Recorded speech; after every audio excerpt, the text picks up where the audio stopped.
Hello, नमस्कार. कसे आहात तुम्ही सर्व? मस्त आहात ना? मस्तच राहा. सर्वांना सर्वप्रथम श्री स्वामी समर्थ. मी मितेश तुम्हा सर्वांचं स्वागत करतो माझ्या आणखीन एका नवीन व्हिडिओमध्ये. तर अगदी नेहमीप्रमाणे तुम्हाला आजचा व्हिडिओचा टॉपिक नक्की काय आहे तो थंबनेलवरून नक्कीच समजला असेल. तर आज मी तुमच्या सर्वांसोबत ना खूप छान-छान अशा मस्त गोष्टी तीसुद्धा शेअर करणार आहे. तर सकाळची सुरुवात अशी मस्त छान पॉझिटिव्ह आणि झाडांकडे आणि फुलांकडे बघून झाली होती. ही फुलं ना मी 26 तारखेच्या रात्री अशा पाण्यामध्ये ठेवून दिली होती. पाण्यात ठेवली ना फुलं की ती खूप छान अगदी मस्त टवटवीत राहतात आणि आज तारीख आहे 29 म्हणजे 26, 27, 28 3 दिवस फुलं पाण्यामध्ये आहेत आणि त्याचं पाणी मी चेंज करतो सकाळचं. पण किती सुंदर आणि टवटवीत तशीच्या तशी पानं राहिली आहेत म्हणजे फुलं राहिली आहेत आपली. त्याच्यानंतर मग आता आज आहे आपल्या सर्वांचा वार गुरुवार अर्थात आपल्या सर्व स्वामी भक्तांचा वार आहे. तर आज देव उजळवले नाही मी काही कारणांमुळे. आज म्हटलं की आज देवाला फक्त छान मस्त अशी अंघोळ घालू आणि फुलं अर्पण करू. तर आज गुरुवार आहे तर म्हणून छान देवानं सर्वांना अंघोळ घातली आणि जर तुम्हाला काही वेळेस जसं काही गोष्टींमुळे पॉसिबल होत नसेल देवपूजा करणं म्हणजे देवपूजा करणं पॉसिबल असं होताच कामा नये की मला पॉसिबल होत नाहीये देवपूजेसाठी वेळ मिळत नाहीये, असं होता कामा नये. देव घासण्यासाठी, देव स्वच्छ करण्यासाठी जर तुमच्याकडे वेळ नसेल, तर तुम्ही अशा प्रकारे देवांना फक्त अंघोळ घालू शकता. अंघोळ घातलात तरीसुद्धा चालेल आणि त्याच्यानंतर मग तुमची जी काही प्रोसेस आहे पुढे ज्याप्रमाणे आपण हळदी, कुंकू, अक्षता, त्याच्यानंतर चंदन असं सर्व लावतो, तसे लावायचं आणि मग देवांची पुढे जी काही पंचोपचार पूजा आहे, तर ती करायची. आजच्या व्हिडिओमध्ये ना मी तुमच्या सर्वांसोबत खूप छान असं मस्त एक ग्रंथसुद्धा घेऊन आलेलो आहे. बऱ्याच जणांना अ, आपला हा जो ग्रंथ असतो, जो आपला नित्यसेवा स्तोत्र व मंत्र किंवा स्वामी चरित्र सारामृत मुंबईमध्ये असूनही उपलब्ध होत नाही.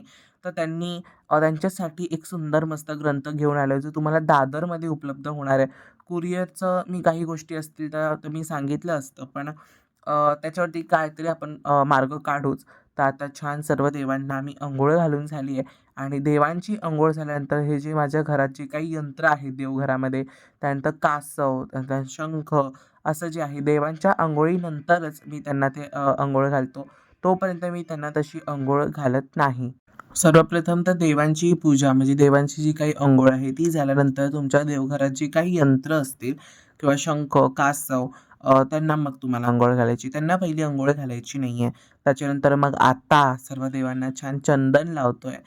पुरुष देवतांना नेहमी आपण चंदन लावायचं आणि ज्या काही आपल्या देवघरात ज्या काही स्त्रिया देवता आहेत म्हणजे स्त्री देवता आहे म्हणजे देवी आहेत, तर त्या सर्व देवींना आपण हळदी-कुंकू लावायचं. त्याच्यानंतर शंखाला आपण चंदन लावायचं. त्याच्यानंतर आपल्या कासवाला आपण हळदी-कुंकू अर्पण करायचं, कारण आपण त्याला लक्ष्मी प्रतीक मानतो.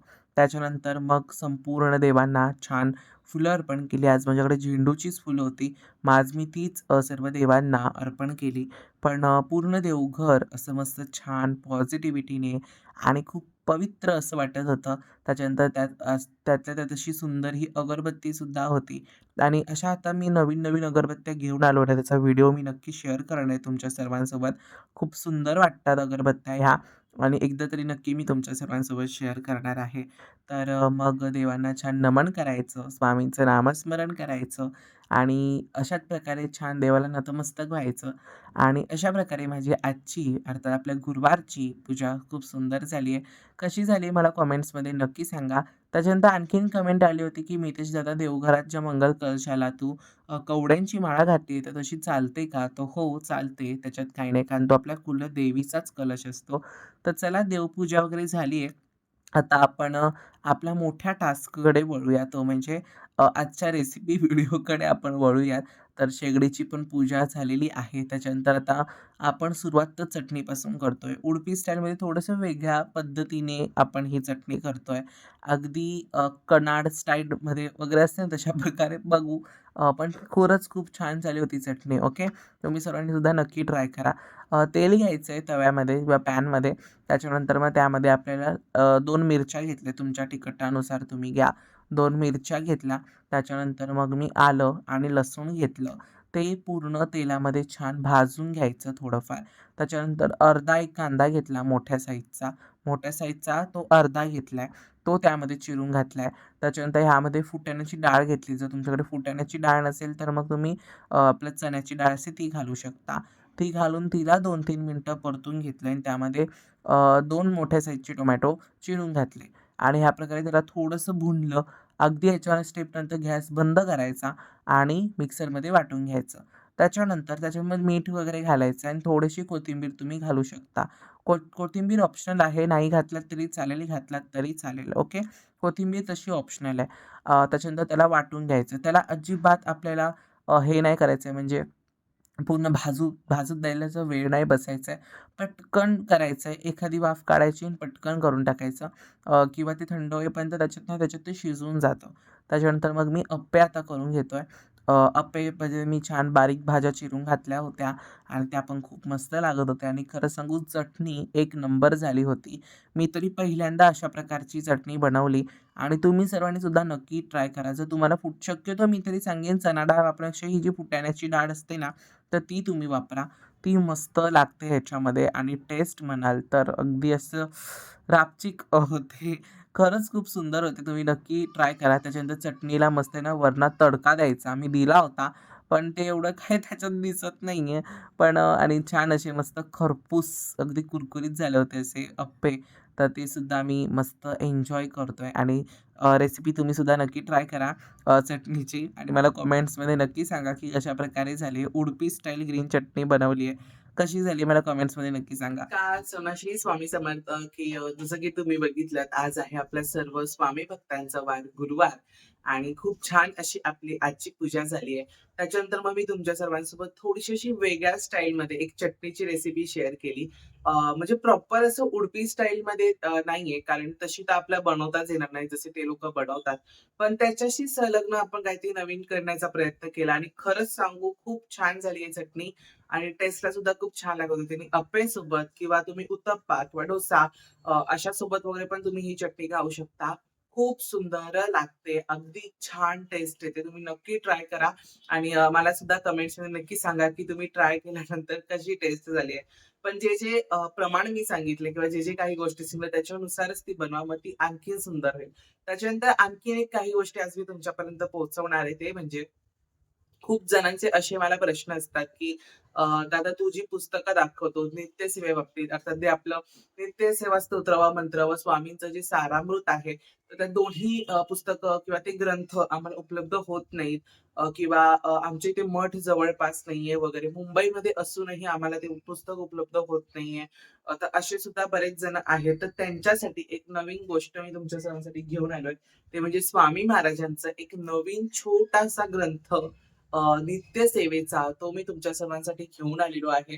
अगदी छोटासा आहे. तुम्ही तुमच्या पॉकेटमध्ये सुद्धा ठेवू शकता. कुठेही तुम्हाला घाई असेल तर ते इमिजिएटली तुम्ही पटकन पठण करू शकता असं आहे आणि खूप छोटूसा ग्रंथ आहे आणि नित्यसेवा स्तोत्र मंत्राचे सारामृत आहे ते वेगळं आहे आणि हे वेगळं आहे आणि ह्या पुस्तकाचं नाव आहे श्री अक्कलकोट स्वामी समर्थ नित्यपाठ. तर ह्या पुस्तकाचं म्हणजे या ग्रंथाचं ते नाव आहे.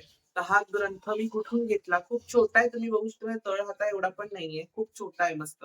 पण त्याच्यात जी अक्षर आहेत ना, मी तुम्हाला दाखवतो एक सेकंड. त्यामध्ये ही जी अक्षर आहेत, तर तुम्ही बघू शकता. किती जाड आहेत, मोठी पण आहेत. म्हणजे सहजगत्या कोणालाही पठण करता येतील अशी आहे. आणि ह्यामध्ये त्यांनी काय-काय दिलंय ते सुद्धा मी तुम्हाला पठण म्हणजे सांगतो, की त्यांनी काय-काय दिलंय ह्यामध्ये. अनुक्रमानिकामध्ये त्यांनी दिलंय श्री अक्कलकोट स्वामी चरित्र स्तोत्र व महात्म्य त्यांनी दिलंय. त्याच्यानंतर श्री स्वामी कृपातीर्थ तारक मंत्र त्यांनी दिलाय. त्यानंतर श्री अक्कलकोट स्वामी समर्थ मानस पूजा त्यांनी ह्यामध्ये दिलंय. अक्कलकोट स्वामी समर्थ स्तवन सुद्धा त्यांनी ह्यामध्ये दिलंय. श्री स्वामी समर्थ अष्टकम दिलेलं आहे. श्री स्वामी समर्थ माला मंत्र दिलेला आहे. हुक्का, विडा म्हणजे जी हुक्का आरती असते आणि विडा आरती असते ती सुद्धा ह्यामध्ये दिलेली आहे.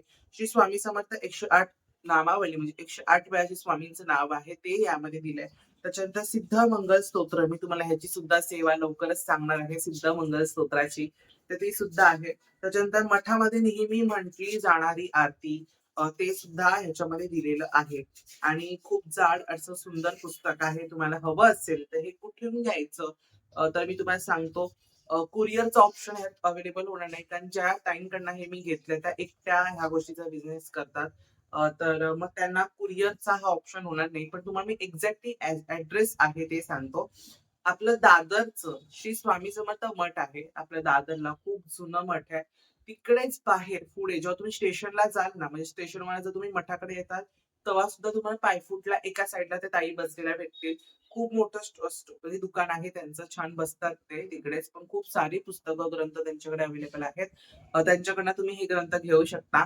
त्याच्यानंतर जेव्हा तुम्ही मठात जाता तेव्हा सुद्धा मिळेल आणि जेव्हा तुम्ही मठाचं दर्शन घेऊन दादर स्टेशनला जेव्हा घरी जाण्यासाठी जाता, तेव्हा सुद्धा मिळेल.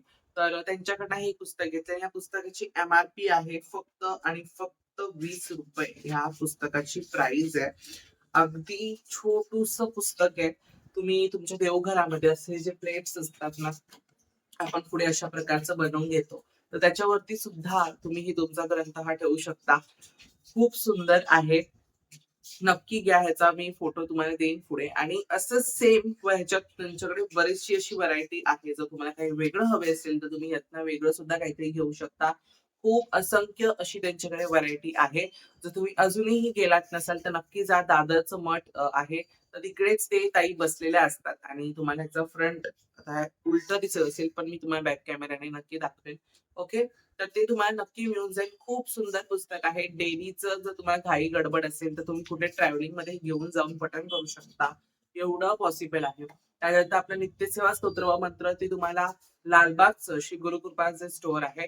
तिथे सुद्धा अवेलेबल होऊन जाईल. त्यांचं YouTubeला अकाउंट सुद्धा आहे. एम-जे रील्स मंगेश जाधव माझ्या मते. तर ते सुद्धा आहे. कुठला प्रमोशनल व्हिडिओ नाही, पण मी सांगतोय. त्याच्यानंतर तुम्हाला आणखीन सेम दिंडोरी प्रणीतची पुस्तकं तुम्हाला आपल्या मठामध्ये जो काळा चौकीचा मठ आहे, यशवंत श्रावणतीराव चौकच्या पुढे जो काळा चौकीला मठ आहे, तिकडे सुद्धा तुम्हाला गुरुवारच्या दिवशी संध्याकाळी 6:30च्या नंतर उपलब्ध होईल. संध्याकाळी 6:30 वाजता तिकडे आरती असते. त्याच्यानंतरच तो तुम्हाला उपलब्ध होईल. पण तिथे ते स्टोअर्स असतात. तुम्हाला गुरुवारी तिकडे जावं लागेल आणि तुम्हाला ते घ्यावं लागेल. ओके. तर असा होता आजचा आपला व्हिडिओ. तर अगदी नेहमीप्रमाणे तुम्हाला जर माझा व्हिडिओ आवडला असेल, तर व्हिडिओला लाईक करा, शेअर करा आणि सगळ्यात महत्त्वाचं सबस्क्राईब करा. पुन्हा भेटूयात अशाच एका नवीन व्हिडिओमध्ये. तोपर्यंत सर्वांना बाय आणि सर्वांना श्री स्वामी समर्थ.